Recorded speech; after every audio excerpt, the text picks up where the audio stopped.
It's enough, I think. It's enough, I think.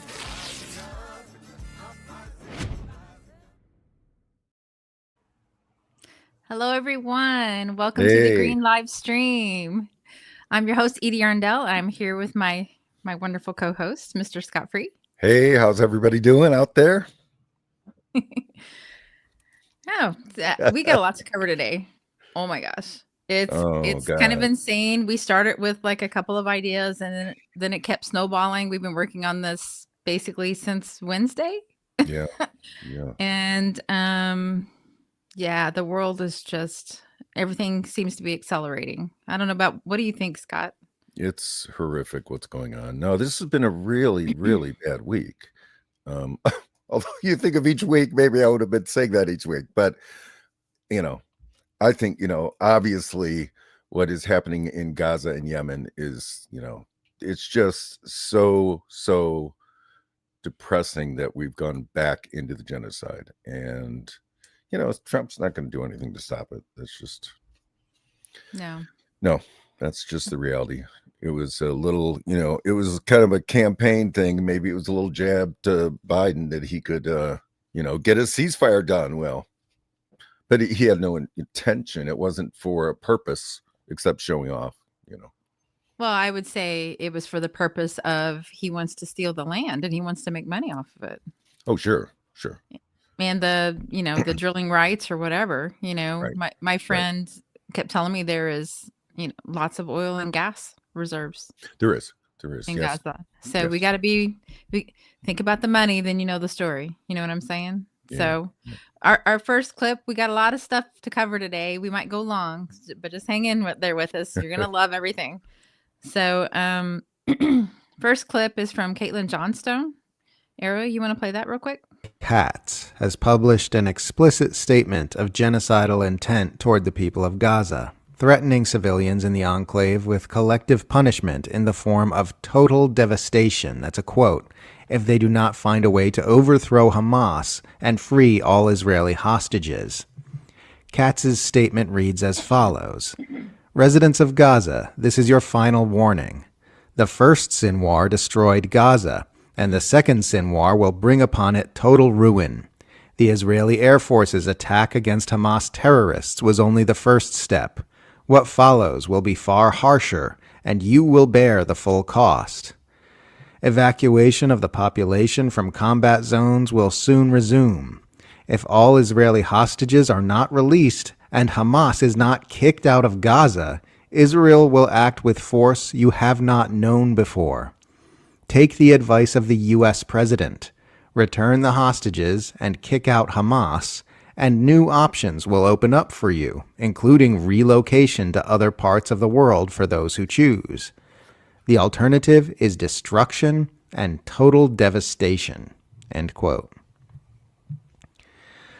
When Katz says, take the advice of the U.S. president, he is referring to a statement made by President Trump earlier this month, which made essentially the same threat addressed to the people of Gaza, saying, quote, a beautiful future awaits, but not if you hold hostages. If you do, you are dead. Make a smart decision.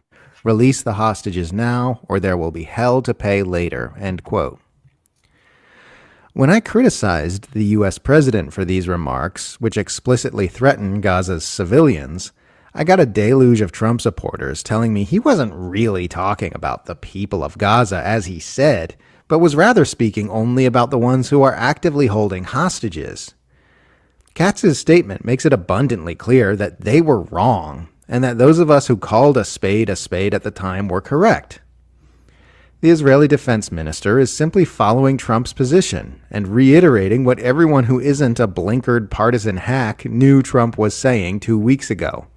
He is doing this in exactly the same way Benjamin Netanyahu followed Trump's position on ethnically cleansing Gaza last month by enthusiastically endorsing the plan Trump put forward to permanently remove all Palestinians from the enclave.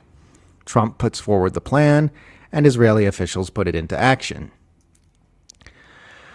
So you've got both the U.S. and Israeli governments openly threatening the entire population of the Gaza Strip with the war crime of collective punishment if they don't somehow kick Hamas out of Gaza, and additionally announcing the intent to inflict total devastation upon the population if they do not. This is about as explicit an admission of genocidal intent as you can possibly come up with.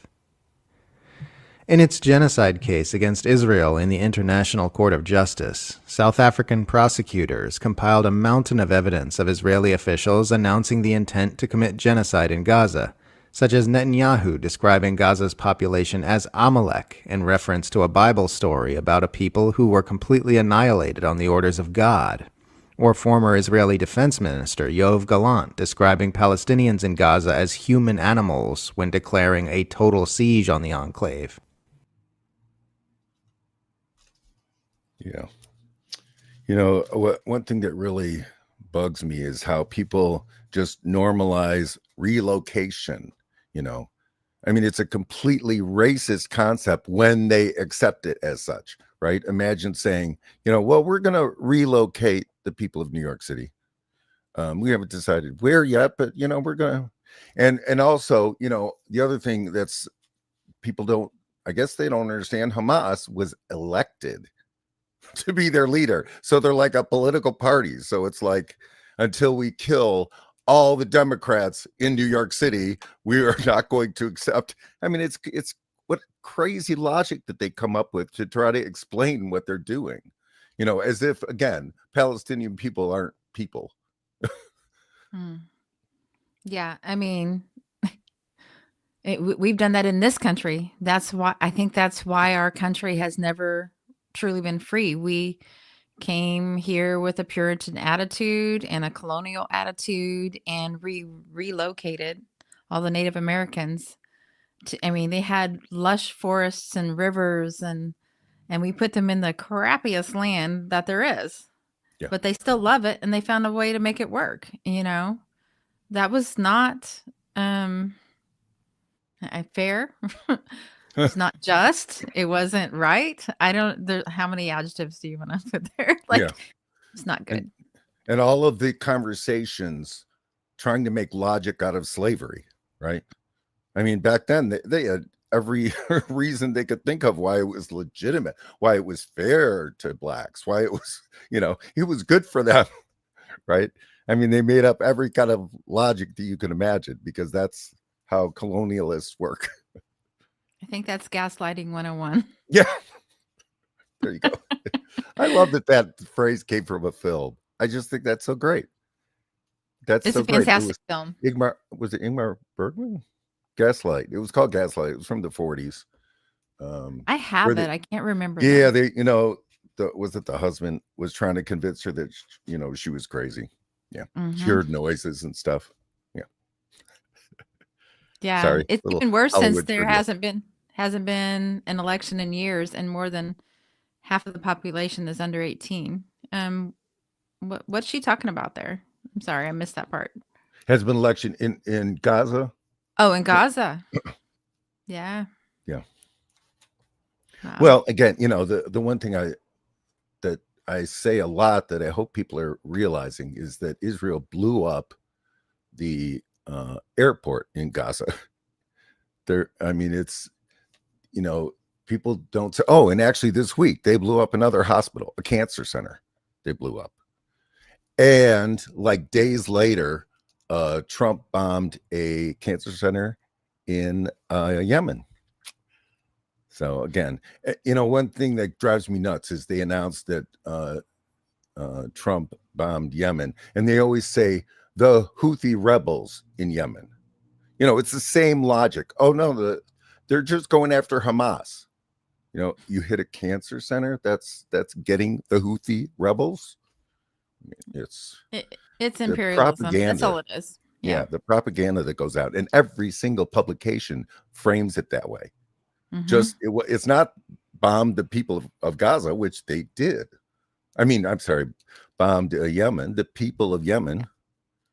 That's what happened. We got something on that later too. Okay. And for protesting like I do, like Scott does, like most of the people I know do. Jill Stein was at Wash U in St. Louis, and she got pushed down by a cop with his bicycle, and now she's being charged with assault. You want to play that clip for us? Hold the line now! Hold the line! Hold it down for Palestine! Hold the line now! Hold the line! Hold the line now! Hold the line! Hold it down for Palestine! Hold the line now! Hold the line! Hold the line now! Hold the line!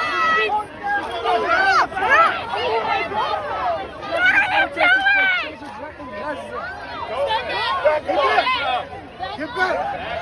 Hey, you get back! You get back! What are you doing? Fast as fuck! Fast as fuck! Fast as fuck! You get back! Wow. Yeah, that clip doesn't show right when she falls. And she's being charged with assaulting a police officer with a bike. Like it's her bike. It was the police officer's bike, guys. It was his bike that he was pushing her down with. And yeah, you could see her struggling. She's on her way. And the other thing they said was that she kicked the police officer. Well, yeah, if you're pushing her out, yeah, her legs are going to come up. Yeah, you think? Horrible. Like he's attacking her with the bicycle. Right. And you can see him. He's like, trying to knock her over. And you can start to fall. You're going to grab onto something. Of course you are. Yeah. I mean, that's human nature. That's normal. Yeah. I think she should counter sue. Yeah. Because she was attacked. Well, I'm really concerned just because of the environment that we're in now, where they kidnap protesters and send them to a Louisiana jail without telling anyone. And no, it's a horrible time right now. Really, really dangerous times. So I'm scared for Jill Stein actually because of that, because of the timing of this. Yeah. Well, and they wait until it works for them. That happened over a year ago, right? Yeah. And they're just now charging her with something? That's kind of crazy. Yeah. Well, I think they had charged her back then, but now this is the court. Now they're in court for it. Yeah, she had to appear. Yeah. Okay. Sorry I blinked out there for a minute. I live a little bit in the country. So sometimes my internet is not stellar. Yeah. But the voice keeps coming through fine. It's not a problem. Oh, good. Yeah. Okay. So we do have another clip. She's talking about the charges and her court date. Hold the line now, hold the line. Hold the line for Palestine. All out tonight following the arrest of nearly 100 people during last night's pro-Palestinian protests at Washington University. That includes nearly 24 WashU students. Tonight, some of those students tell us they've been suspended and have been told to get off campus. We have team coverage tonight. We start with Annie Krall, who's live on campus, and has reaction from those arrested, including a candidate for president. Annie. Tonight, Dr. Jill Stein, a Green Party candidate for president, is in Columbia, Missouri at a protest. But last night she was here at WashU, taken away in handcuffs after being charged with assault. I was the first news reporter who spoke with her after she was released from jail less than 10 minutes after that release. And that was at 2 o'clock this morning. Footage of presidential candidate Jill Stein getting arrested going viral on social media, then taken to St. Louis County Jail. I was going through a medical exam. I had, regular steel handcuffs put on and sat a long time sitting alone in a cell. And I had no idea, did anybody even know I was there? I had been separated from my team. Was I going to be there all night? Was I going to be there for a week?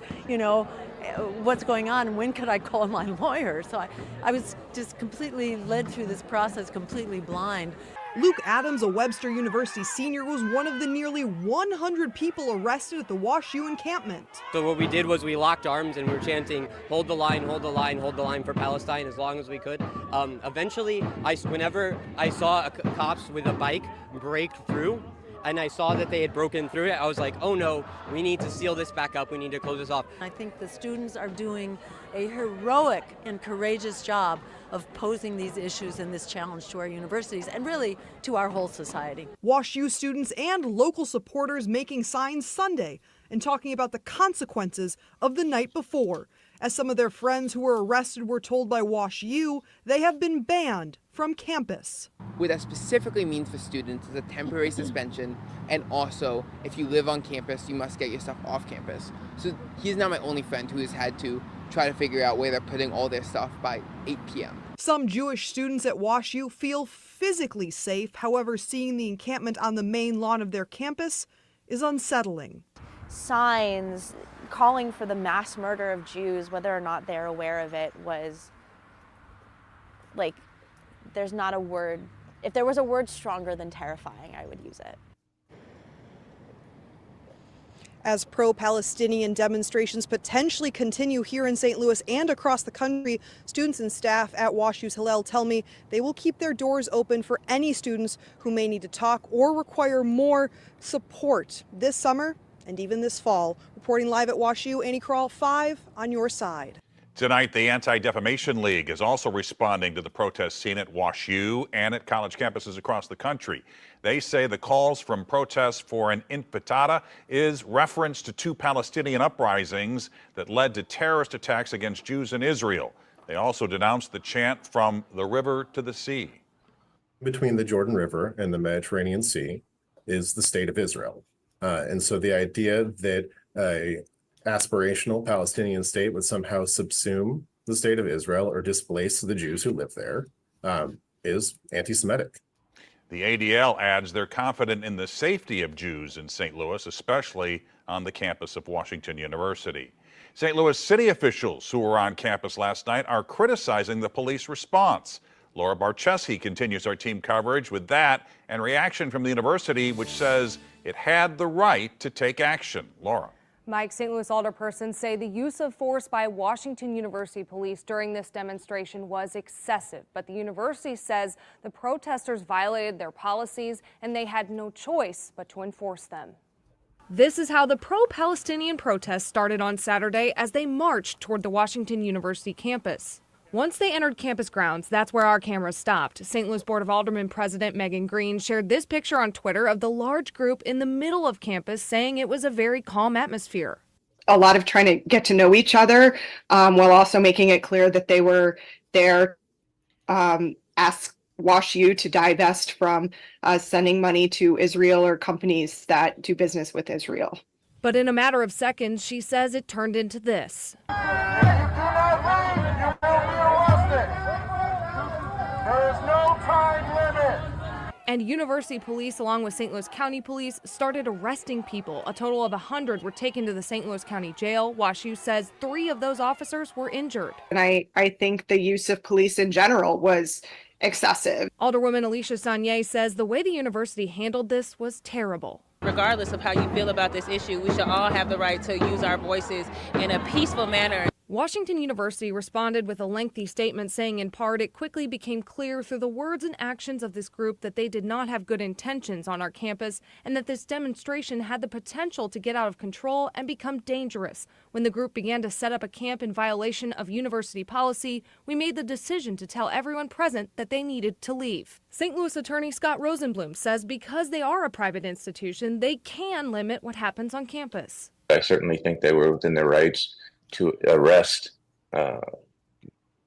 disruptive students and people that were crossing the line. And certainly there's probably a number of individuals there that are not students. The campus rabbi, Jordan Gerson, says he applauds the university for their quick actions on what he called an anti-Jewish rally. I think they handled the situation extremely well and put the safety of all WashU students first. WashU declined interviews today, but say they're committed to free expression and allow opportunities for that, but expect everyone to respect their policies, which they will continue to enforce to the fullest extent. And of course, things have only gotten worse now that Trump is deporting people and blocking funding that goes to the universities if they allow protesters. So I mean, it's actually much worse than it was last year. And yeah, I have a lot of comments, like when the person said that, you know, they have protest signs calling for mass murder of Jews, even though they might not be aware of that. Oh, so Yeah, you that go to a that protest, not a can I oh, comment on that part? yeah. That I didn't write anything down like you did, but well, they may not even know it that they're Yeah. calling for the murder of Jews. No, they're not. They're calling for stopping the murder of their people. Right. That's it. It's very And simple. ending an apartheid state has nothing to do with murdering the people that are controlling. That is not the case. You just end the rules that make it a two-tiered system. That's what ending apartheid is. It's not slaughtering everybody in sight. Yeah, I mean, they make that crap up. Oh, and I wanted to add the Anti-Defamation League that was, you know, so concerned about this. They okayed Elon Musk's Hitler salute. They were actually okay with that. So yeah, how legit is that organization? Yeah. Wow. Right? Because when the rich and powerful do something that's truly offensive, then they're fine. They're, oh no, it's okay. Yeah. Yeah, they need to remove the A and just call it the Defamation League. Just saying. Yeah. Because you're not doing that work. You're not really doing the work. If you don't represent every people, you have to include them all. You can't just pick and choose.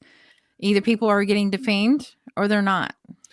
Well, if the organization was set up to, you know, defend Zionism, I mean, that's what they're there for. So, I mean, what can you say to that? And the other thing that I noticed was how they said the protests were really peaceful until something happened. Yeah, as in the police came in, and sir, that's where the violence started, was the police. Yeah. Who are the terrorists there? Who are the ones causing trouble? And they said that the actions had a potential for violence, so that's where they had to be shut down. The potential for violence, because someone yells. So that makes me think of Minority Report. If you all have ever seen that movie, it is criminalizing your thoughts, not your actions. Mm-hmm. I mean, it's a Tom Cruise movie, so take that or leave it, but the movie's good. You know, that kind of goes back into history, being part of the LGBT community. I was not excited when they enacted the hate crime.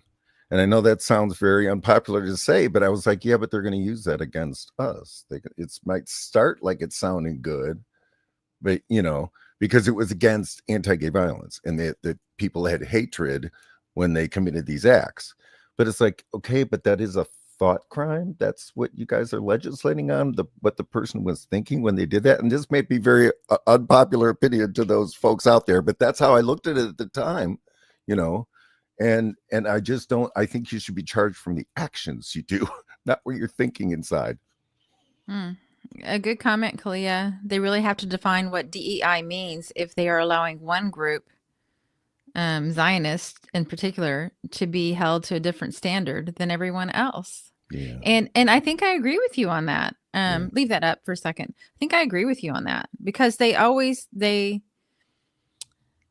do something that sounds good in the moment, but people don't think through the consequences of what they're doing. You know, I mean, you know, a friend of my dad is like, they passed a law in 2024 says you can't be an anti-Semite. Well, Palestinians are Semites. Yeah. So you are an anti-Semite for saying that in a way. It's like, yeah. Go ahead and do the next. Yeah.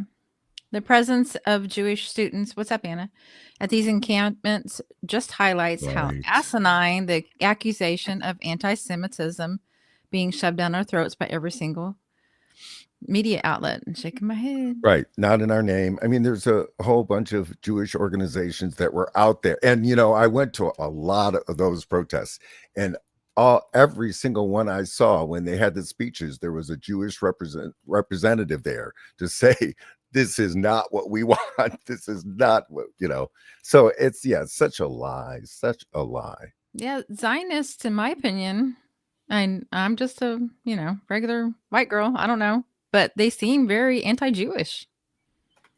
Well, the Christian Zionists are certainly anti-Semitic. I mean, Yeah. Christian Zionism, that's I grew up in Christian home, and I mean, they never talked about it that far, but that really, it was there in our, this idea that, Israel's going to rise so that Jesus can come back and then kill all the Jews because they're not Christians. Like, wait a second. Wait a second.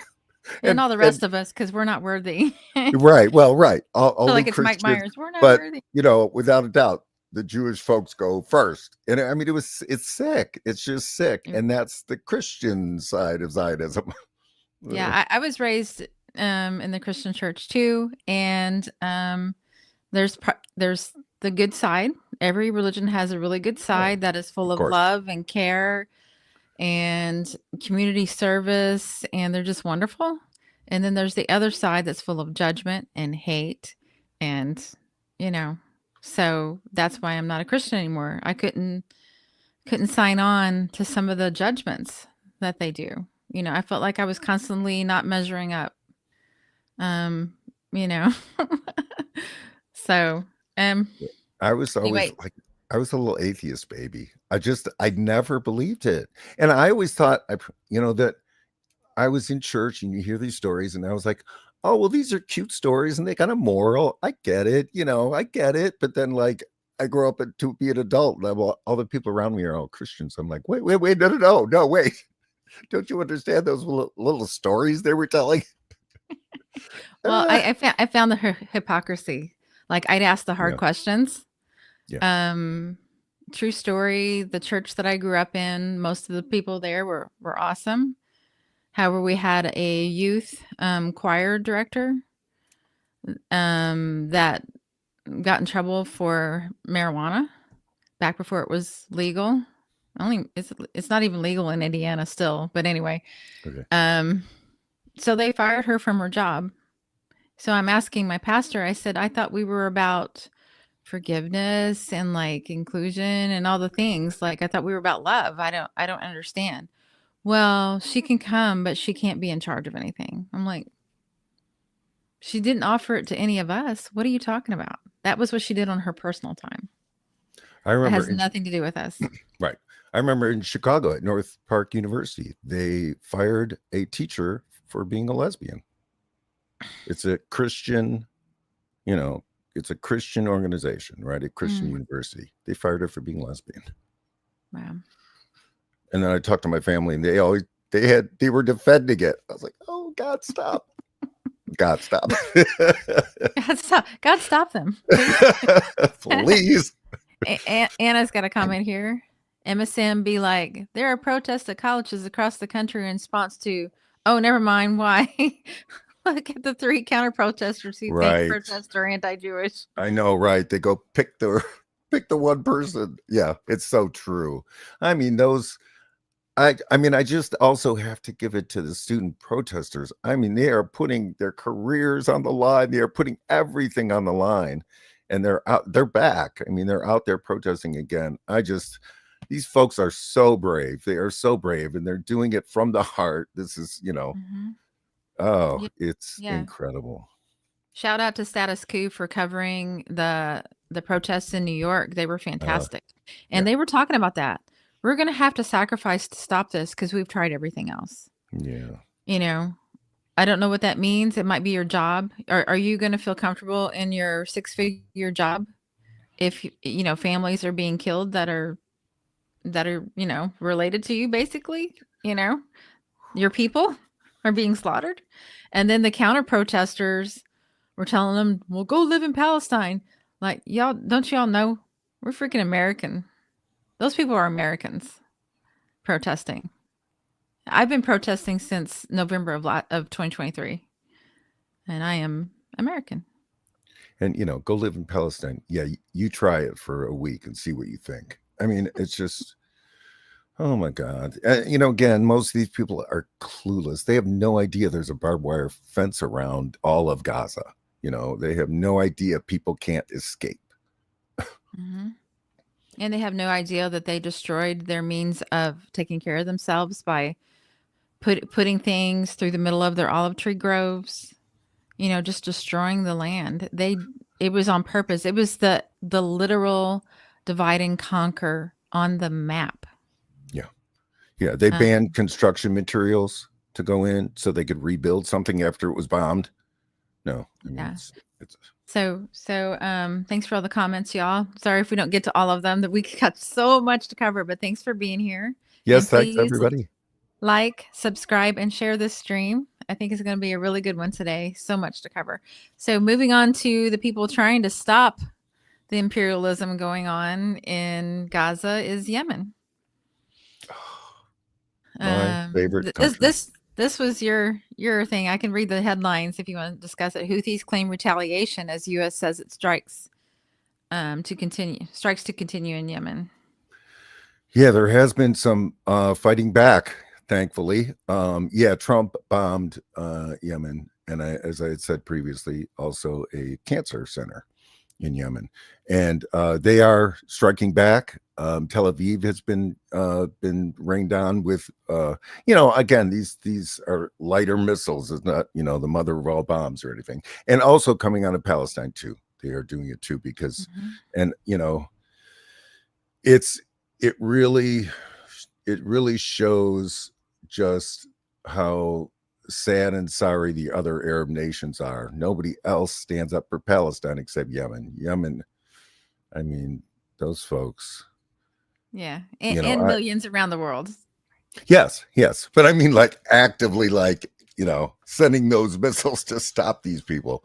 I mean, laying it on the line. No, they let everything happen. All those other Arab countries. Oh, yeah. God. Let me read this quote real quick. We will respond to the American enemy with missile strikes and targeting its warships and naval vessels. Al-Houthi said, stating that they have decided to threaten Israeli shipping to pressure the entry of humanitarian aid in the Gaza Strip. So who is the aggressor here? Yeah. Right. Mm-hmm.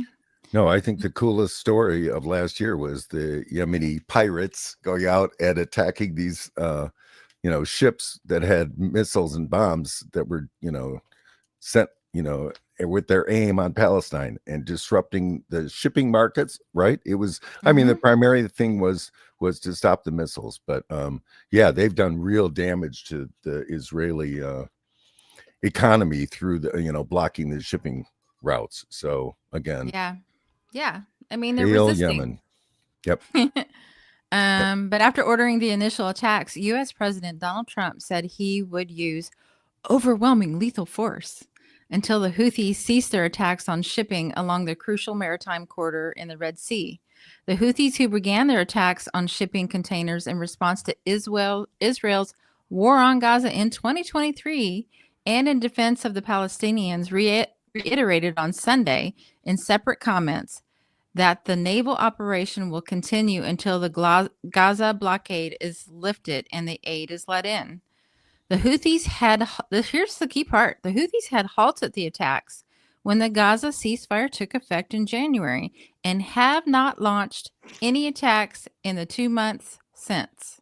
Right. At the beginning of March, Israeli Prime Minister Benjamin Netanyahu, and that is not his real name, by the way, announced that the entry of aid deliveries to Gaza was being suspended in a move to pressure Hamas into accepting an extension of the first stage of the ceasefire deal instead of moving on to the next stage, which would negotiate the end. Oh, I lost it. The end. On Tuesday, the Houthis announced that they would resume attacks after their deadline for Israel to allow the resumption of aid deliveries to Gaza had passed. Yeah. And you can find this on Al Jazeera, right? I think that's where I got it. Okay. Yeah. So I think that's all. Thanks. Thanks, everyone. I mean, yes. And everyone out there, fly your Yemen flags. I saw a meme. Oh God, it was the Ukrainian flag. It was yellow and blue, and then on it said "Free Palestine." I was like, oh my God, that was. I should have shared it. Oh God, people, memes are brilliant. They are really. Yeah. Yeah. I do want to comment on something that I don't think a lot of people notice. Since I'm an artist too, I do oil paint. I started noticing this year, and maybe a little bit last year. If you look at ads, like there's one for some drug, and these people are dancing around, and they're all wearing the not the Yemeni, the Ukrainian colors, yellow and blue. Oh, I'm like, is that an accident? I feel like that's not an accident. No, I'm sure not. Because it's everyone in the ad. Okay. And I wish I can't name it, and probably shouldn't even if I could remember. They're all excited about some drug company. and then if you look at any even shows and like even down to the Matrix, right? The red and the blue pill. Right. There you go. They have like put this into our brains, into our culture so much that this bilateral thinking, it's one or the other, there is nothing else. Like, why didn't I take the red pill? Well, we took the red pill and now we're starting to wake up. So just saying. And it's very similar to when Vietnam was happening, and the protesters against the Vietnam War said that the protesters got accused of being against us, the U.S. Army, and against America and stuff. When we say we're against the Ukraine or flag or something, or we are pro-Ukraine, that's why we want the war to end. Mm-hmm. Because our CIA and NATO infiltrated and destroyed that country, and they will continue to fund the bombs as long as Ukraine supplies the bodies. And that's the sick thing that we are trying to stop. We care about Ukrainians. We want them to live. That's why we want this war to end. Yeah. The Ukrainian people. Right. Yeah. And if you've been here for any amount of time, you probably know the spiel. 2014, Maidan coup. They overthrew the democratically elected leader. I think he had to flee the country. Yes. And then immediately started attacking the Eastern province because they were Russian speaking. Right. Ethnic Russian Ukrainians. Yes. Yeah.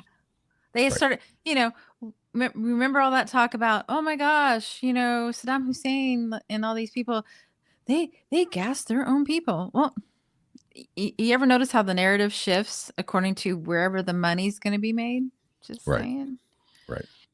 Yeah. And speaking of that, we can move on to our Democratic Party section. One of my favorite subjects. The reasons that they suck. This is what I should title it. The reasons Democrats suck.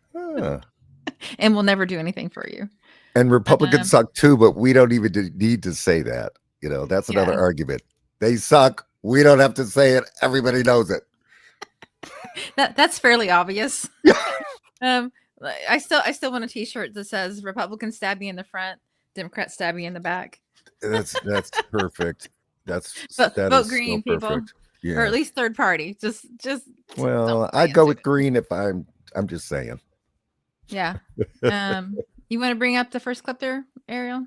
$8 billion is going to be sent in arms to Israel. Do you commit to sign the resolution to block it? Do you commit to sign the resolution to block it? Ma'am, I'm not taking orders from you. I'm not asking for orders. If you want to give a concert, can you commit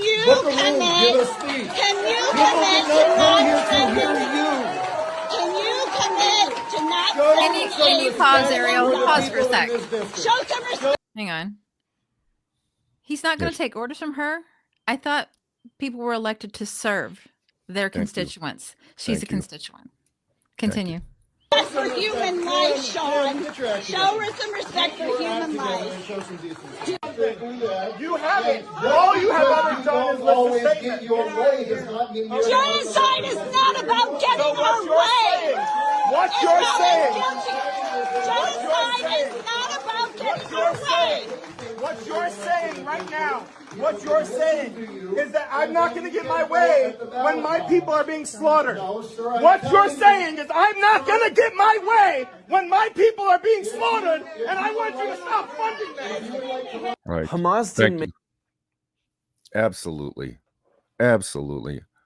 Good for these folks for just yelling in their faces. I mean, that's the one thing that drives me nuts is how people can walk around and just think, oh, the Democratic Party. Oh, aren't they nice? They are the genocide party. They sent bombs to slaughter Palestinians for over a year straight.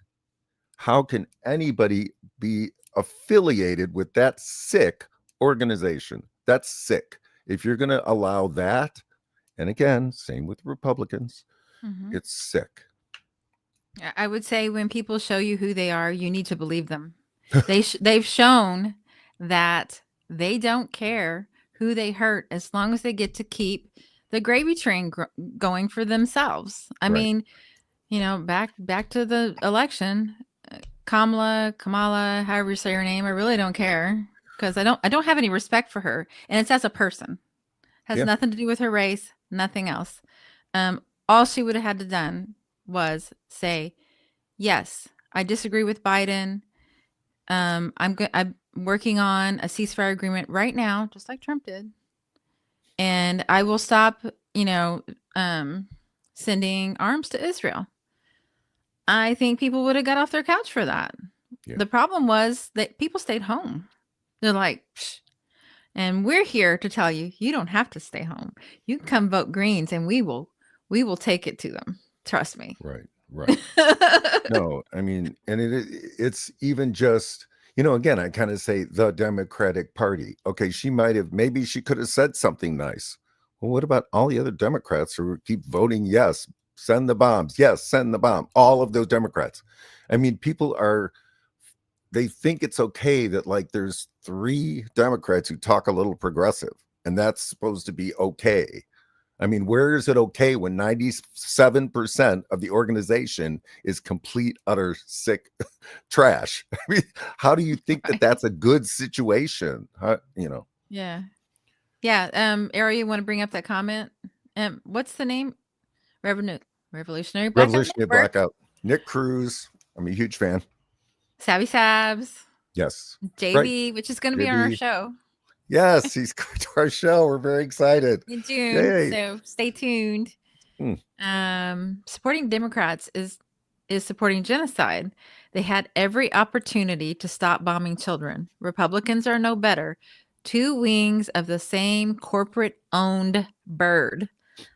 Like the Princeton 20-year study demonstrates, voters have almost no impact on policy. Who does? The ruling class, 100%.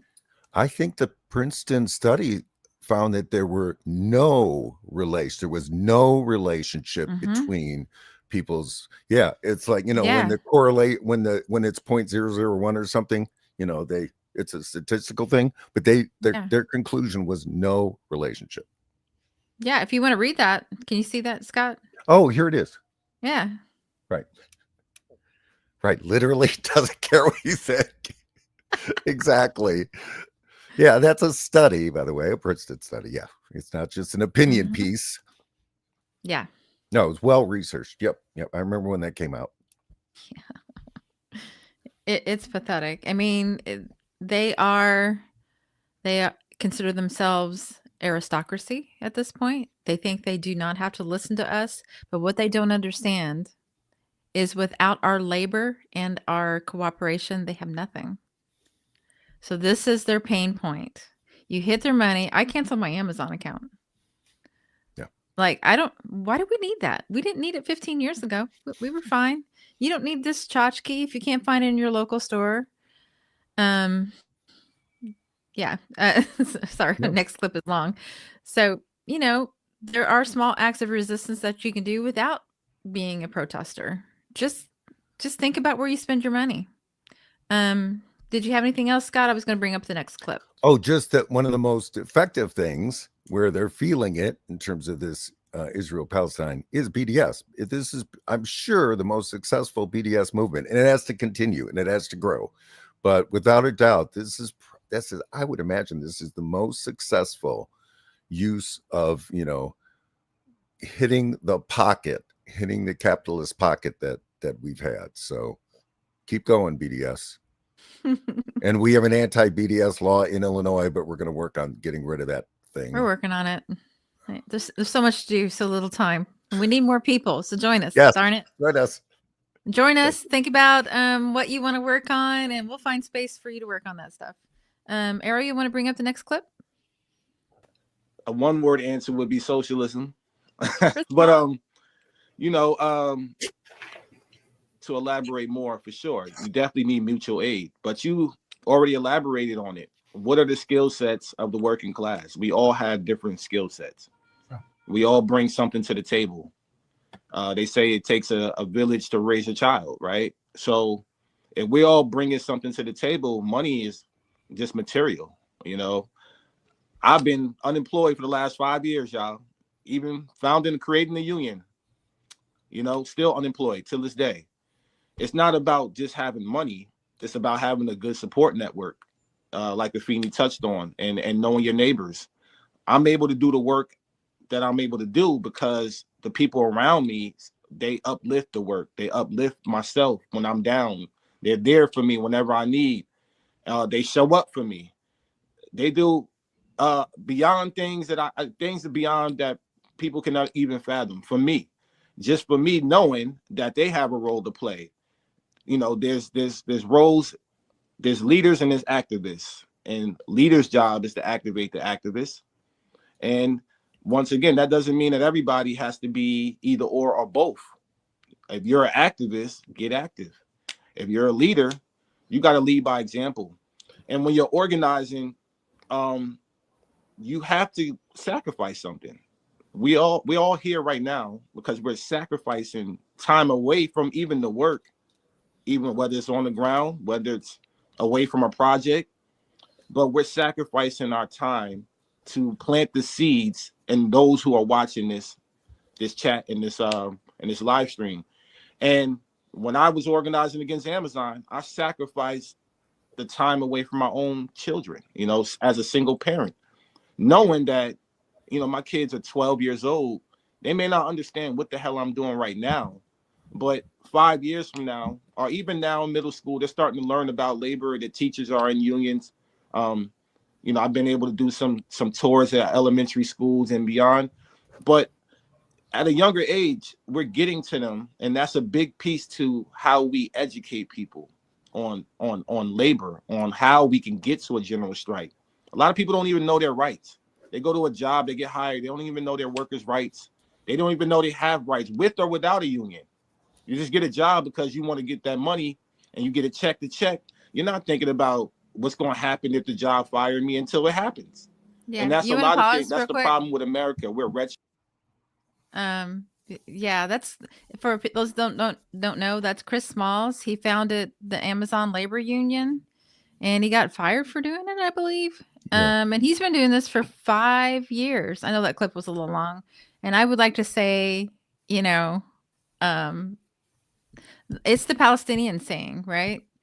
They tried to bury us, but they didn't know we were seeds, and that's exactly what's happening all over the world, and even here. Like, they're trying to bury us under being reactionary to everything that Trump's doing. He's throwing stuff at the wall and seeing what he can get by with at this point.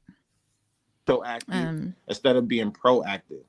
So this right here, this is being proactive. We're educating y'all on why we need a general strike, but how we get there is up to everybody as an individual, what they're willing to sacrifice and what they're willing to contribute to the movement. Because we don't really need money.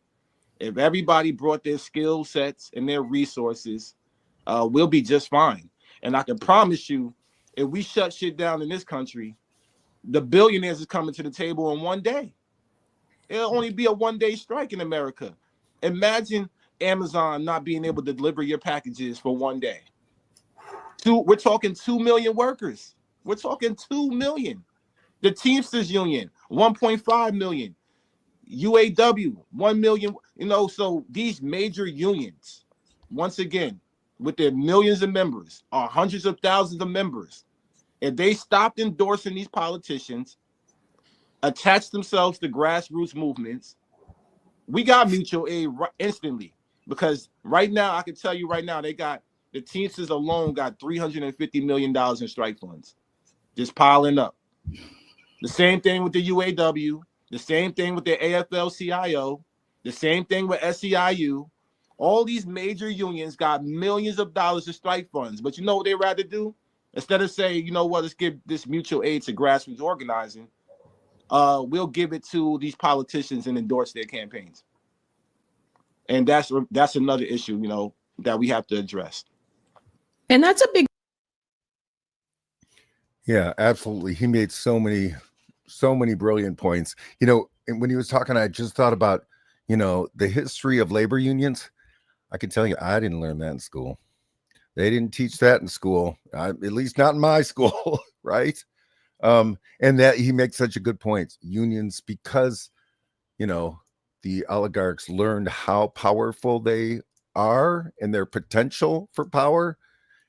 They shut them down by putting in managers of those groups who do not represent the rank and file at all. They have sold out in so many ways. The rank and file is there and ready to act, but they've been controlled. So yeah, they need their own revolution within the unions, those big unions that he stated. The last thing I want to say is that I want to make just a statement about the Green Party, and this has to do with Edie and I being really, really involved over the last 6 months. People kind of need to realize that, yeah, we're a political party and we follow the rules of political parties and all that kind of stuff. We are nothing like a political party in terms of, you know, we do not have a Nancy Pelosi telling you what you have to do. Right? We don't have a top-down leadership. It's the Green Party is really a tool for organizing, is really what it is. Yes, we use the electoral process as part of what we do, but it's a tool for organizing. And I thought of that with the labor union and the organizing. So those are my 2 cents. I'm a huge fan of Christian Smalls. He's brilliant guy. And I mean, that was labor history when he started the first Amazon union. Amazing. Yeah.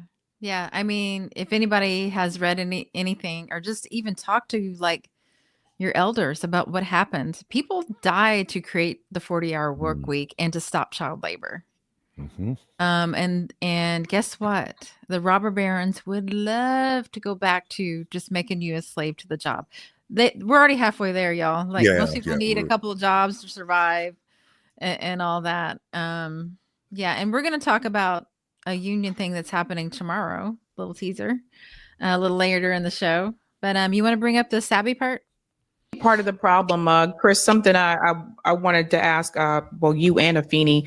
There was a tweet from you, Chris, on Twitter, and you were talking about this movement that Bernie Sanders and now I guess AOC has joined him in this oligarchy tour across the country. And I think you brought up a really good point when you said that this movement that Bernie is doing is to funnel people right back into the Democratic Party. And I want to hear from both of you a little bit about that, because as long as people, to Chris's point, as long as people are donating their money to these, you know, duopoly like candidates and putting their money into these corporate parties, that money is not being put into the grassroots. And I think that's what people really have to understand. These people raised a lot of money. Kamala Harris raised billions of dollars, ladies and gentlemen. And then I'm thinking about all the people that are struggling to pay for groceries right now. I'm thinking about all the people that are struggling to pay for rent. So all these people are getting together and they're putting their money towards a candidate who obviously did not win. But besides the point, like, the grassroots should come first. And I think that that's a big part of the criticism that I have for the Bernie oligarchy tour. It's not because he's talking about the oligarchy, it's because he's talking about the oligarchy, but he's not talking about the fact that that same oligarchy is within the Democratic Party. So when you say you're fighting against the oligarchy, You're not really. You're only fighting against the oligarchy on the Republican side because you're still telling people to vote for the Democratic Party. But Yeah. That part. That has been Bernie's role for years and years and years. Just keep people in the Democratic Party. Say the right things. Don't say them, though, when we're in power. Then shut up, Bernie. Shut up. Don't talk about Medicare for all when we're in power. Okay, now we're out of power. Go ahead. Go for it. Have a tour. Kalia's got a comment here. We are an eco-socialist humanitarian movement who just happens to be a political party for the rights of all. Exactly. And something I meant to say a minute ago, Bernie just chilling for the Dems. What's up, Yvonne? Yeah. There's my friend Yvonne. Yeah. Don't leave tools in the toolbox. We got to use all the tools. This is one of them. Yes, be an activist. Yes, do mutual aid. Yes, do BDS. I'm hoping a general strike happens sooner than later. There's a rumor about martial law happening, and if they mess with our Social Security checks and they declare martial law, that is the day we should all strike. We should all just stay home, say nope.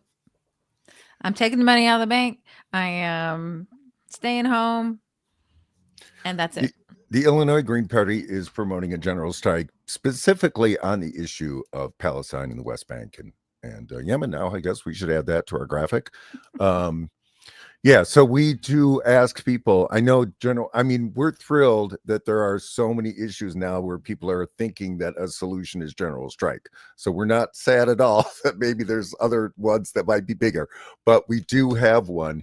And so we're helping to promote the idea of general strike. And so on the 7th of every month, we are asking people to not make any purchases, to post memes and photos around the rights of Palestinians, and also to, if you can, stay home from work, if you can, stay home from school. And again, those will be effective when it becomes bigger. The kind of sad side of it is we see this not going away because of all the money that's behind it. I mean, the billions and billions of dollars that's behind this slaughter that's going on. So this is not going away. So the 7th of every month, and we could share a graphic, I think, or we'll try to put one up, but or go to ilgp.org. We have our graphic there of the general strike for Palestine. And lots of events. So yes, yeah, absolutely. The events page. 100% agree with Mr. Scott here. As usual. Yeah. Because we're on the same team. We're on the same team. There you go. It's the green team. I don't know. Yeah. We need a catchy name. Well, the green live stream team. I don't know. There you go. Yeah. So a general strike is the only way we're going to break them. It is. Like Chris Small said, and I am relieved that people are really taking this serious, because when Scott and I first brought this up to like our communities that we're part of, so like, well, did you get sponsors and did you get unions? And I'm like, we ain't got time for that stuff. I get it. That's the way it's traditionally been done, and this is why it doesn't work. The people need to decide, because union density is at like 10% of the workforce. So that's 90% of the workforce that doesn't have union representation. Oh, I thought it was. So you're counting out 90% of the people that have a job. Right. So how's that going to work? Yeah. It'll just put a target on their back. It needs to be all of us. And I understand that some people can't afford to. I get that. I have been a poor person many times in my life. I'm not too well off at the moment, but you do what you can. You can stop purchasing. Actually, if you don't have a lot of money, that's kind of a good idea. That's my everyday. Sorry. Bad joke. You don't need fast food. Don't need Amazon. Buy stuff at the grocery or the farmer's market cheaper, and cook yourself. Cook it for yourself. Yeah, certainly. Yeah. BDS has had a huge effect on Starbucks and McDonald's. They have really seen BDS in effect. Yeah. One other thing I'll bring up too is get to know your community. Say like, if you live in the city and you only got a little bit of space, maybe you can grow tomatoes and potatoes. And then your neighbor can grow, I don't know, broccoli and whatever else, like green beans. And then together you can have dinner. There you go. You know what I mean? Yeah. Like, you don't have to have this huge plot of land and like, become a farmer and wear the hat and all that. You can do it from containers. I'm going to plant potatoes today in a tote that my friend Nice. Yvonne showed me how to do. Excellent. And so now is the time, apparently, for potatoes, peas, and strawberries. Okay. So she's teaching me. She needs to do a class because she's a brilliant person, especially on that. Not just for that, but especially on that. So you want to bring up the next one? Jose. So this is what they're going to do. They're going to pull out AOC after ever since she got into office in 2018. And since then, they've been labeling her as a troublemaker. Oh, she doesn't fit with the party. The party denies her any kind of real leadership responsibility. I mean, when you look at AOC, she's never really been in control of a committee or any real leadership position. And yet they want to push her for 2028. She's going to be treated the same way as Bernie Sanders was, and no one's going to give a damn. See, don't buy it. This is what I'm saying. Don't buy it. She might run for president. She might make that decision. But this is all to manipulate the young people who are very clearly dissatisfied with the Democratic Party. Look, after Donald Trump won again and Kamala Harris lost, that was a rude awakening for many people, including the guy I had a conversation with outside of the Democratic club that I got kicked out of. Because, like, what do? Of course you're upset with the party, and of course you're going to be demoralized as hell because you're going to feel unheard. So look at when this is happening. They are doing this now, right? In an off year, right? It's not really an off year because you still have local elections and stuff, but in an off year for federal elections where what they're going to do, they're going to make all the progressives who feel disillusioned, who feel like they were betrayed, who feel like they didn't get a fair shake. They're going to say, no, come back. See, look, we might even have AOC run for president. We might even have, look, Jamal Bowman and Cory Bush, they just did a podcast. They denounced your party. They were right. Biden was wrong. Come back. So they're going to, rope him back in. 2028 comes. Hakeem Jeffries runs for president. You have to go with Hakeem Jeffries. He represents the party. This is what we want. This is what the donors want. Don't mess with us. AOC, they will coordinate against AOC. They will Bernie Sanders her. And then she's going to fall right in line and endorse Hakeem Jeffries or whoever they decide to run for president of 2028. That's what's going to happen. That is what's going to happen. So don't buy it. Exactly. And I would say at this point right now, we have to support independents and third parties and citizen ballot initiatives, because already I'm seeing the chat. Everyone is just beyond furious at the audacity that the Democrats can actually regain what they lost. Yeah. This is where the Democrats are worse than Republicans, because actually the Democrats haven't had a real primary in probably 20 years. I mean, you go back to they treated Bernie in 2016, proven in court, cheated Bernie in 2020. This time they didn't have a primary. They shut down 4 different states that were supposed to have primaries. They said, no, Biden is the candidate, no primaries, and then they decide to pull him. They could have had a primary. Sure, it would have had to been done quick, but they could have done it. Nope, they just picked their candidate. So in this case, they're worse than Republicans. I mean, there was real force against Trump in the Republican Party. There really was. But he got through it. Now, of course, he gets through it because he's still going to help the oligarchs. So there is that aspect. It's a little different than a Bernie situation. But they had a primary. They elected the person that the people wanted. It's sad that they want him. But, Is it that different, though? Well, just in terms of the structure, I mean, right. End results, no. No, I was just going to say, what I mean is, is Bernie that different than Trump? He was going to follow the party line. He was leading the people somewhere that they didn't know they were going. And I don't know. I mean, I know a lot of people still love him. I don't know why he's not offering you anything. And he said he was approached by Jesse Ventura in 2016 and Shama Sawant and Chris Hedges when the Democratic Party was outed. I think through WikiLeaks, the emails got out from John Podesta that John Podesta, Debbie Wasserman Schultz from Florida, and Hillary Clinton were working together to rig the primary, but they were allowing Bernie to, shepherd everybody in, all this great energy. And then he flat out told Jesse Ventura, no, I have to say that, should I not get the nomination, which he knew he wasn't going to, that I'm going to be for Hillary. He knew it at the outset. Yeah. So he chose career and party over his revolution.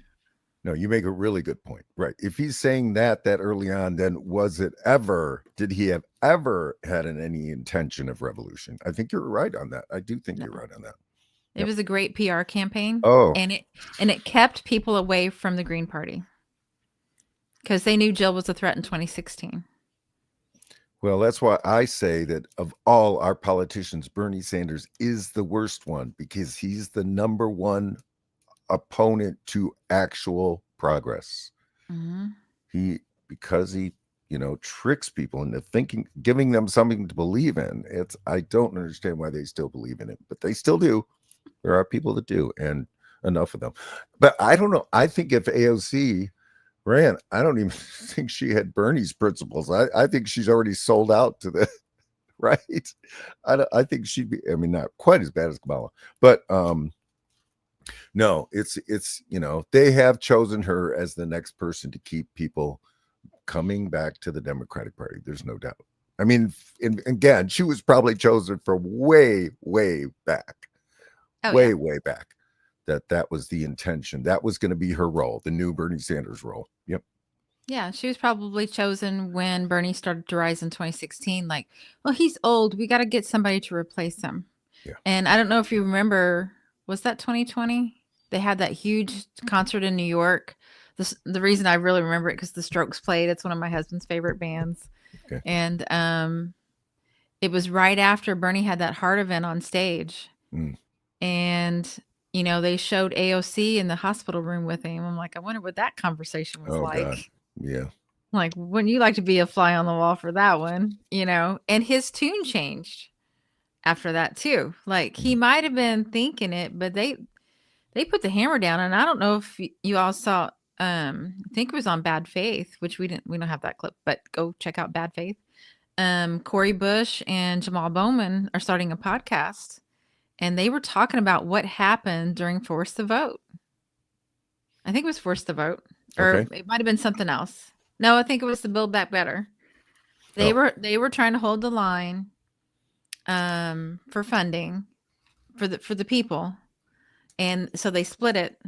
And President Biden called into the room where all the Progressive Caucus was and was demanding everyone fall in line. And Cori Bush was the only one to say no. So she like went to get a snack or the bathroom or whatever. What are the two? There's Kirsten Sinema. What's the other guy? Joe Manchin. Joe Manchin. Joe Manchin was on television in that moment while the Democratic Party is trying to pressure the Progressive Caucus to fall in line. He's on there saying, I'll never vote for the Build Back Better. I don't care. Da, da, da, da, da. And she's like, so why are you messing with us? You should be pressuring the 8 or 9 that are in the way of getting it. Because he's already saying it's going to fail. And you're trying to tell us that, no, don't worry. Trust your president. No, Sinema and Manchin are there for very specific reasons, just like the Bernie and the AOC. They serve very specific roles. The excuse to why the Democrats can't get anything done. How come they fund them? How come they put them in high positions? How come they honor them? And because they play the role that they're supposed to. I mean, it is such a con game. The whole Democratic Party is such a con game. And last thing I'll say on this part is, Democrats say, you can put that back up in a second, but Democrats say, we can help you win. Well, what good is winning if you never get to open your mouth when you get a seat at the table? They just tell you, sit down, shut up, take what we give you. That is not the way the Green Party works at all. Number one, we don't take corporate and super PAC and billionaire money. And if you want to know the truth of somebody's politics, you got to see who funds them. We are funded by regular people. People in Illinois don't donate to the Illinois Green Party, and that is how we do things, you know? Yeah. So No, the Democratic politician, their path is a path of selling out and learning how to become corrupt. That is the path. If there's anybody on a national level in the Democratic Party, they have learned those lessons on the way up. That's how they got there. yeah. So Did you want to put up the comment? Any comments? I know we have been doing really good. After her wildly false accusations against the GP, she seems like the only one Dems like to go against anyone. She is a face for progressive policies while actively working against it. Exactly. She's good. You're talking about AOC. She's good at like community like services. That's what I hear from Jose Vega. Which Jose Vega will also be coming on the show. Yay. I put my plugs in. Yes. Yeah, she's good at that, but she doesn't actually fight them. She cowers. They're all afraid of Nancy. And a past guest on our show, Justin B. Green, exposed AOC when she came out and, did the verbal assault on Jill Stein. Oh, she's a fraud. She's a, predator. That was the word, a predator. And then Justin B. goes through his files and finds the photo of AOC promoting Green Party candidates. It's like, she is such a fraud. But, that's, thank you, Internet, for keeping these things because, and the liar, that's the thing, just blatant lies because she knew exactly what she was doing. She remembers her days with the Green Party. Kristen Sinema remembers her days with the Green Party. Yeah, I'm telling you, the path of the Democratic Party is learn how to be corrupt. That is it. Mm-hmm. Yeah, let's use the Green Party to get my name out there. Yeah. And then I'll switch over to the Dems and if I really want to do well, I'm going to sell out at every opportunity so I can get a nice cushy job with healthcare and I can be in DC and I can be famous. Right. It is a famous, right. That's what it is. It's like Hollywood. It's famous in DC instead of famous in California. It's Hollywood for the not so attractive people. Just that's right. I've heard that one. Isn't that what they say? I don't want to say that one. That one's not. Although AOC is a nice looking lady. Yeah, she's that fine. one I don't like to say, but it is the same. It's just that it's a path to fame. It's sick. Yeah, it's pathetic. Yeah, but and for bad actors. And at our expense, right? I mean, Hollywood just can make good or bad movies, entertainment, whatever.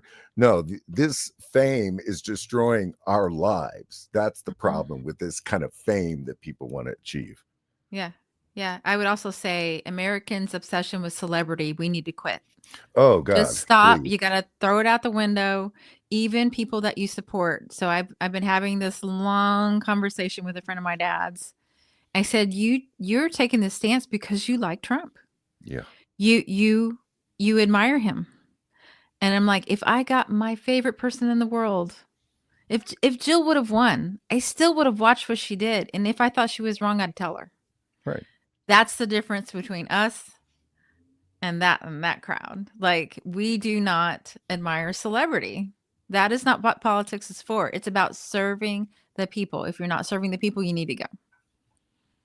So, do you have anything else, Scott, or are we going to bring up the next one? No, let's go. It's going to be a long one, y'all. But thanks for sticking with us. Yeah, thanks, everyone.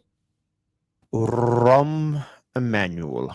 I know, again, we're bringing up Rahm Emanuel. Why are we bringing up Rahm Emanuel? Well, yesterday I was on Sabby Sab's show, and I want to talk about the aftermath of being on her show. It was, first of all, a real privilege to be speaking with Sabrina, as well as being part of a panel with Jamal Green as well. Jamal Green, one of the dauntless few here in Chicago that's been speaking truth to power, that's been holding a lot of these politicians accountable. And we were speaking about whether or not Rahm Emanuel is gearing to run for president. I want to pull up this tweet here.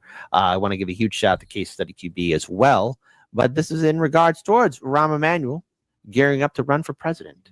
He was mayor of Chicago, among other things. A horrible choice. I have already seen some Democrats, some progressive Democrats on social media that said if this happens, they are absolutely done with the Democratic Party. He's not going to run for president. He's just, he just wants to be talked about. But he again, is using this as leverage. Rahm Emanuel and J.B. Pritzker are close friends, and their Jewish families are very close. And so, at the end of the day, J.B. Pritzker is running for president, that we do know.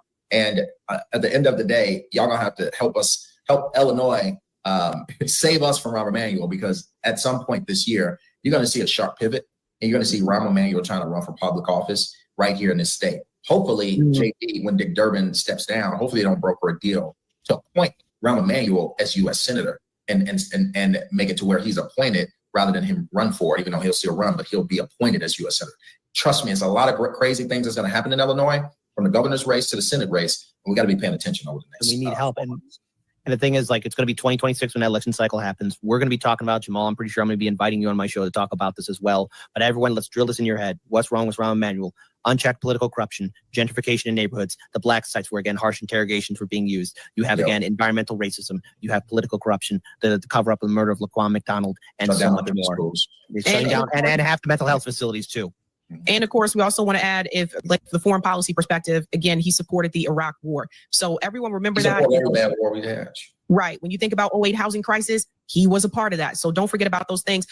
And so why is this important to talk about? Because look, in Illinois, it's a matter. There's a huge power vacuum right now. So what happened here in Illinois, and I brought this up on Sabrina's show as well. First of all, there is a lack of leadership for the Democrat machine. All right, Mayor Brandon Johnson, his approval rating is at 6%. But, it's abysmal. Already, after November 5th, 2 districts here in Chicago were Republican red. That hasn't happened in such a long time that even I was shocked by those electoral results on November 5th, because that doesn't happen. Before the DNC convention took place, there was an attempt to recall and remove Mayor Brandon Johnson. And there was a wide coalition, not only just conservatives, but I'm talking about progressive Democrats. I'm talking about independents. I'm talking about libertarians. I'm talking about Greens. I'm talking about everybody, no matter their color, creed, race, or religion. There is a growing coalition that is despising Rahm Emanuel and hating Rahm Emanuel. Not only Rahm Emanuel. Let me restate that again. Brandon Johnson. Okay, Brandon Johnson. But see, the thing is, Mayor Brandon Johnson and his former predecessor, Mayor Lori Lightfoot, are the continuation of the failed policies of former Mayor Rahm Emanuel. This is all nothing but unchecked corruption. Even then, Mayor Brandon Johnson still had people from Lightfoot's administration and Emanuel's administration part of his new administration. So already we're seeing a system of ongoing continuous corruption. We're seeing a system of ongoing continuous lack of accountability. And the thing is, there is a fear that now that there's a vacuum, since Mayor Brandon Johnson is in such a weak position, who will fly in? Now, I don't see Rahm Emanuel running for mayor. I keep forgetting to introduce the clips. I apologize. That is Kit Kimbello from Hardlands Media. Yes. He has got a wealth of knowledge about Illinois and Chicago in particular, and we just love him. Yeah, huge fans. Yeah, and he actually mentioned the black sites. So that was under Rahm Emanuel. I didn't even know that. It became a story again this week, so we might touch on it later. But yeah, we had a graphic to put up next about a French scientist not allowed in the country. Oh, maybe that's not it. Oh, that okay. The black site. Oh, that was yours. Sorry. Yeah.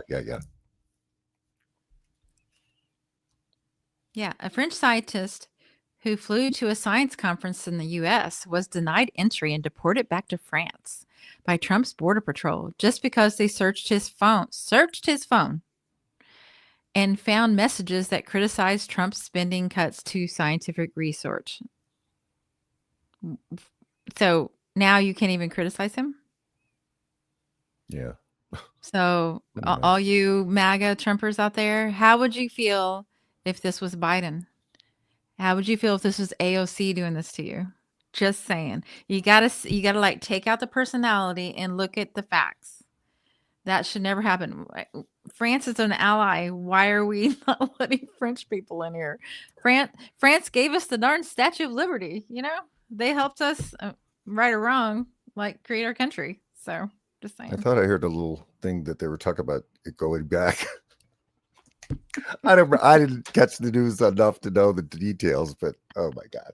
Well, they want it back now. I don't know if they want it back or the Trump world wants to get rid of it. I don't know. I'm not sure what the story is. Don't quote me, but Okay. there's something about that going on. Well, if you all haven't watched Handmaid's Tale, you gotta rewatch it. Just saying. There you Like, the book is probably behind me right here. The book is fantastic. The series is even better. And you want to see how fast things can go south, just watch The Handmaid's Tale. I do. The Democrats do love to do that thing where they appoint people right before the election. So I would not be surprised if Rahm Emanuel gets appointed. That one sound when he said it, I was like, oh yeah, that sounds like totally doable. What's up, Brian? Brian Grigsby in the house. Oh, put that back up. Dems lie and say they want to do good things and then do bad. Republicans just tell you to go F yourself. Which one is worse? And the other thing that happens is the Democrats never rescind the stuff that Republicans did, like the huge tax cuts for the rich. Democrats didn't rescind it. Yeah. Yeah. Our postal story. Oh, sorry. Oh. Go ahead. Yeah. Go. Yeah. I was just gonna say that the post office story is emblematic of that, and we'll get into that in a little bit. Do you want to put up from the gray zone talking about the black sites in Chicago? Okay. Yeah. So this was a story that Gray Zone had. I think Noir News broke it first, and it's just about how that it became a scandal in 2015, 2016 about how there was some secret site that the Chicago police was using, and where someone would be detained and no one would be told where they were, and there were allegations of torture. It was a really bad situation. Well, it turns out that the U.S. government was also using it. So they broke that story this week that the U.S. government was involved. And I'm going to read just part of the article. In 2021, U.S. Congressman Mike Quigley, who represents Illinois' 5th Congressional District, secured approval from the House Appropriations Committee for $500,000 in 2022 to federally fund and support the equipment to increase capacity, accuracy, and coordination of intelligence gathering with other law enforcement partners, including the FBI. So it just shows how our state politicians are working with the U.S. government to get this. Well, that they've been using it in federal cases. They've also been using it. And it's over in Garfield Park. Yeah. It wasn't. Oh, go ahead. Do you want me to click forward? No, you want to read the top here? It wasn't just the Chicago police running Homon Square, the notorious off the books holding facility where detainees alleged heinous civil rights violations. The U.S. Department of Justice has also used the building, which continues to operate a decade after being exposed as the site of alleged torture and unlawful detentions. They investigated the police department, but they didn't investigate the site. That's crazy. Yeah, because then they find out. I'm just going to read one more paragraph. You don't have to put a graphic towards the end. Aside from the implications these facts have regarding the Department of Justice complicity in alleged abuses at Homon Square, they may also reveal an interesting dynamic in Chicago politics. During his campaign, Mayor Brandon Johnson promised to shutter Homon Square. The author of the original expose on Homon Square, Spencer Ackerman, publicly pleaded for Johnson to do just that. Given the Fed's use of the facility, the mayor of the city of Broad Shoulders wouldn't just be contending with the forces of Chicago politics. If he wanted to close down the facility, he'd be tangling with the Department of Justice. So, yeah. Wow. And again, folks, this was known for torture. I mean, this was a real scandal back in 2015. So I'm trying to remember where I found this article. Yeah, I'm sorry, I don't remember at the moment. Of this one that we're showing? Yeah. Yeah, that was the Gray Zone, but they were Gray Zone. They were reprinting the Noir. It says it's from Noir, which I'm not familiar with that organization, but Noir News. Yeah, there we go. Yeah, my memory's bad. Yeah. Wow. So that story, I wanted to cover it just because it kind of ties, the national with good old Illinois. Yeah, and that politician from earlier that was getting yelled at, he's in Des Plaines, Illinois. Oh, wow. Okay. So this stuff is happening right here in your backyard. Just saying. Yep. So the next story we want to cover is tomorrow. You can get out there and support your postal workers because they are trying to privatize it. They have been trying for at least since George W. Bush, which that he was elected in 2000. I do have a good memory for when things really go like sideways. Okay. I don't remember what the Congress makeup was in 2000, and he was 4 years, so I don't know at what part of his term, but they passed a thing to where the post office had to fund their pensions into the future. Right. So they stripped all this money out of the operating costs. They've been trying to break this for at least 20 years, probably longer. I can't remember. I think it was watching Sabby today, but that going postal thing that happened in the 80s. So they've probably been stressing them since the 80s. This has been going on for, probably 40 or 50 years. But that's okay. Yeah, they want to destroy all of our public services. They don't want us to have any. Why do they want to destroy them? Because they're cheaper and they're reliable and they have to serve everyone. That's why. Go ahead, Scott. Yeah, I don't know the specific person, but usually when they privatize, what that means is there's a donor who wants it. So it's like it isn't this general privatization. It's that somebody wants to own it. Who knows? It might be FedEx, the CEO of FedEx, or I don't know. But anyway, that's what's going on by privatization.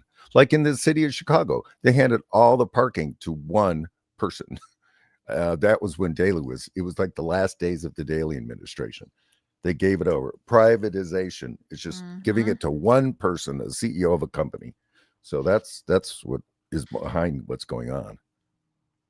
Yeah, so we can't find the second graphic. I'm hoping I can read this. Let's find out if I can.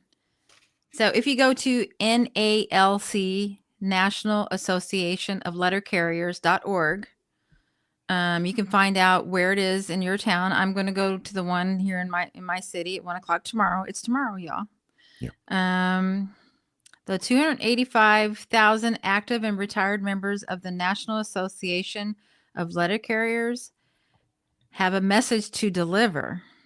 Hands off the Postal Service. Any effort to privatize or restructure the USPS, you found it, is a direct threat to 640,000 postal employees, including 200,000 city letter carriers represented by the NLAC, the universal service of every American relies on, millions of households and businesses, especially in rural America. Yes. The consequences would be devastating, jeopardizing the jobs of 7.9 million people employed by the $1.92 trillion making industry. Follow the money. See where it goes. Yep. Absolutely. Kelly. Reducing services to 51.5 million households and businesses in rural communities. Me. Raising shipping costs. It'll be more expensive and less service. That's what privatization does. Right. And driving inflation higher for businesses and consumers. So it will also filter into the things you buy. Such proposals are illegal and unconstitutional. The Postal Service, older than the nation itself, is enshrined in the Constitution. The Constitution gives Congress, not the president, a key role in setting postal policy. Mandated by federal law, USPS has been an independent, self-sufficient agency for 55 years.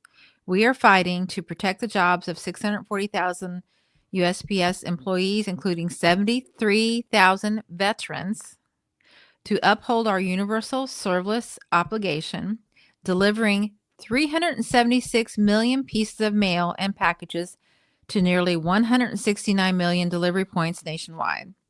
To safeguard USPS, one of the nation's most trusted public agencies. To oppose privatization efforts or reorganizational mandates that would threaten the Postal Service and our jobs. This is what they're doing to everything.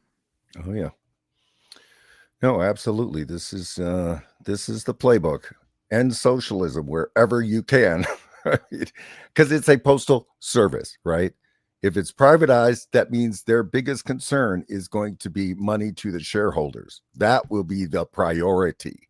So good luck with that, and trying to send your letter to Alaska. Well, and my local service has already been affected because I don't know for sure. You know, it's kind of that you just kind of feel it. You kind of know, like, I didn't get mail but once a week last week. I go to my post office, there's a long line because there's only one person working because there's usually Exactly. 3. Right. So I feel it in my bones that they're already retaliating against them doing a rally by cutting the service. And this is what they do. They cut it, they break it, and then they go, oh, look, it's broken. We can do better. Right. No, yeah, that's what's going on. Because that's been going on for a while. Yeah, there, without a doubt, less employees there. No, that's happening all over, and and by it the way, is tried to destroy it. Yeah. Sorry. My post office people are fantastic. Yeah. And there's usually 3 of them behind the counter, but there wasn't the day that I went. It was the middle of the week. Should have been 3 people there. I don't know. Yeah. So the next story has kind of like, it's a little bit older, but it's kind of interesting. So here's a dead person on Social Security in Seattle with plenty to say. This man, what is his name? I can't find his name right now. Oh, got more slides. But anyway, he is in his 80s. He got flagged in the database of Social Security saying he was dead, even though he'd been getting his checks for probably 15 years, right? The way they found out was the wife received something from her bank saying, oh, we're sorry for your loss. And you know, we already took the money. Ned Johnson. Thank you, Ariel. We already took the money out of the account, over $5,000. So they automatically clawed it back, right? Wow. Didn't let them know. And I know that's true. I know that happens because that happened to me when my husband passed away. He got one last check and they decided that since he passed away, I didn't deserve it. So I had to go down there and talk to them. And the other part of it is it took him 3 weeks to get it straightened out. And they did it without a death certificate because obviously he doesn't have one. So, Yeah, good point. and you know, and the other part is they're going to try to, maybe this is coming up, but they're trying to mandate that people show up in person, but they're also going to cut staff by 12%. So can you imagine what a cluster that is, especially for people in their 80s that may not be mobile? You have to literally go to the office. What if it's 100 miles away if they closed your branch? So I think a judge rescinded where they were going to drop the phone service. I think that has been rescinded by a judge. But you know, that's always a back and forth battle. So, but at least I think right now they have not ended the phone service for Social Security. yeah. So Democracy Now! Had a bid on that, if you want to bring that up.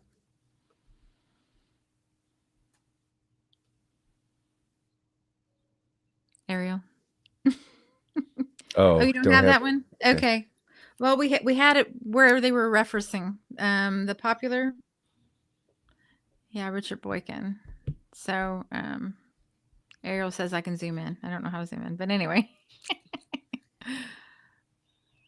Oh, not that one. So he's the one that was asking questions about it. There we go. That's the one. So here's the Trump plan to sabotage the Social Security system. And it's from an internal memo, so they can't deny it. It was leaked. You know? Yeah. They're trying to. I think they're in there trying to steal, to be honest. And I hate to like alarm people.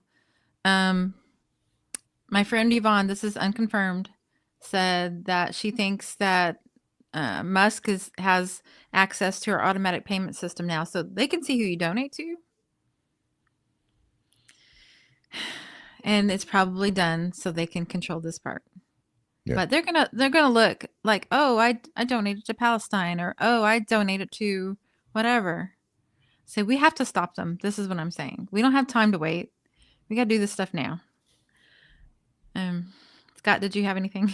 Yeah, no, just that it's, right. I mean, this whole ripping up the system, there's no doubt that this is a conflict of interest because of the person they have doing it. I mean, I think we already talked about how he's going in to try to get his Starlink in wherever he can into government agencies. And he's doing it by getting rid of the whatever's there and replacing it. So no, this is completely conflict of interest. And yeah, Elon Musk is,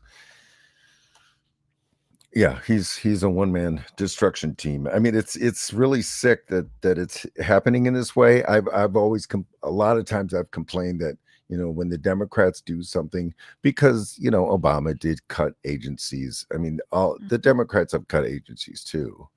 Now they haven't gone in and said, okay, everybody leave. they haven't done it that way, but there have been ways in which, again, it's the same concept where the final goal is privatize everything, get rid of everything that helps people. That is a government-based system. That's, socialism, communism, government-based systems. They want to get rid of them so that they can be run by a single CEO where profit is the motive.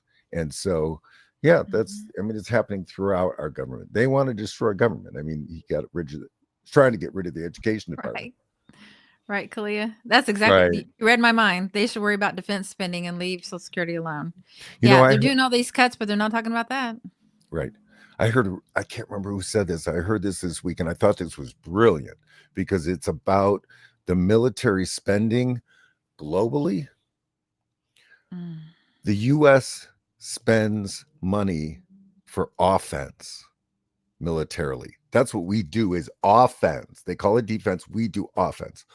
All of the other countries around the world do it as defense because they're terrified of the U.S. coming in and destroying them. So a lot of the heightened military spending around the world is just because we started. That's the reason. Yeah, it's oh my God, this country. We have got to. Oh, sorry. Go ahead. No, go ahead. I was going to say, and think what you want about, North Korea and Iran and all that. If you have nukes, they're not going to attack you. Just saying. And I'm anti-nuke, but I'm just like, And we slaughtered a third of the Korean population in the Korean War. So I think they got a reason to not trust us. Oh. Yeah. You want to bring that slide back up? I wanted to read that part about Elon, see if I can find where I had it. Oh, thank you for keeping it. Elon Musk has pushed several false claims about the nature and scope of Social Security fraud. In a recent interview on Fox Business, Musk suggested that 10% of federal expenditures were related to Social Security fraud. This is false.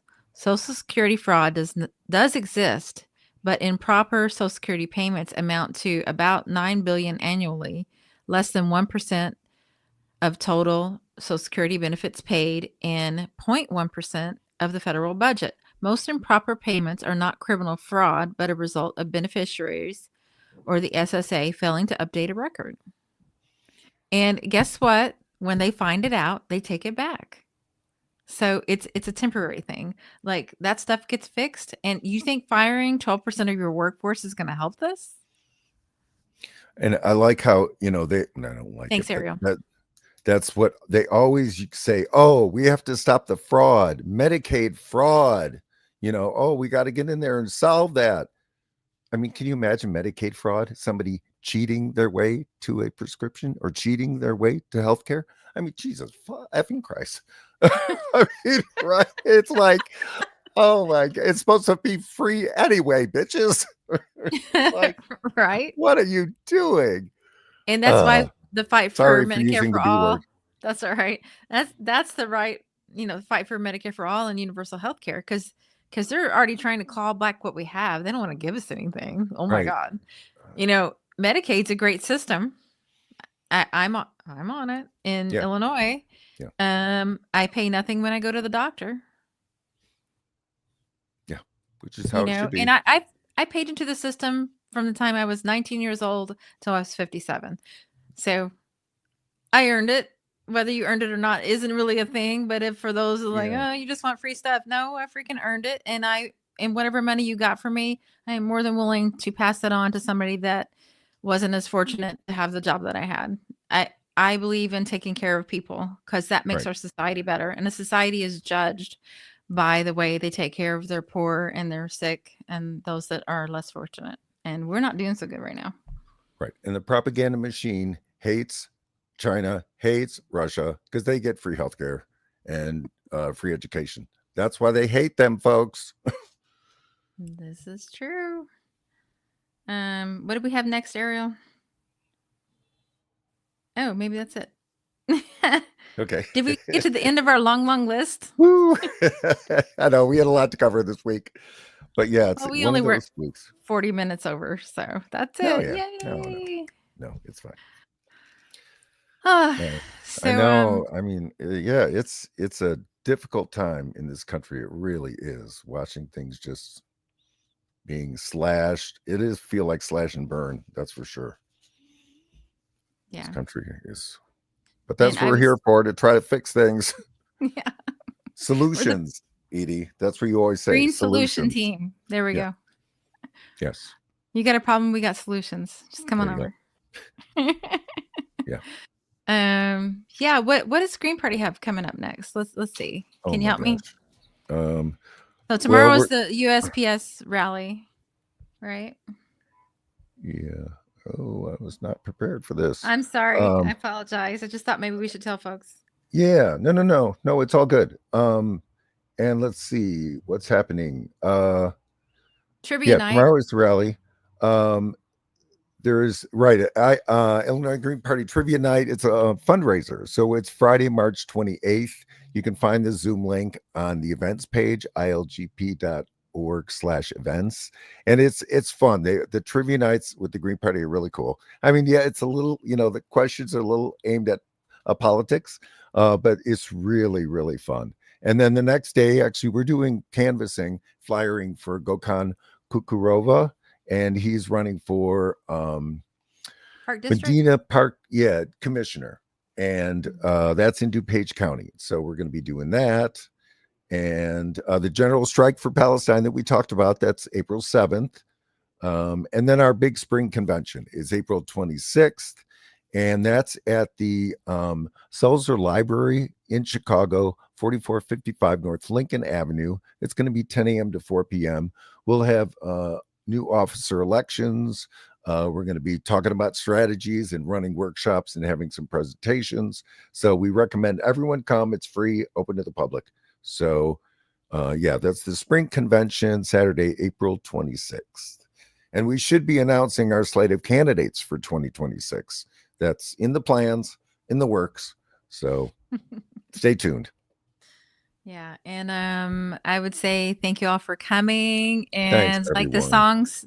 the song says, uprising. That's what we got to do. We're rising we gotta up. We got to fight the power, baby. Let's do it.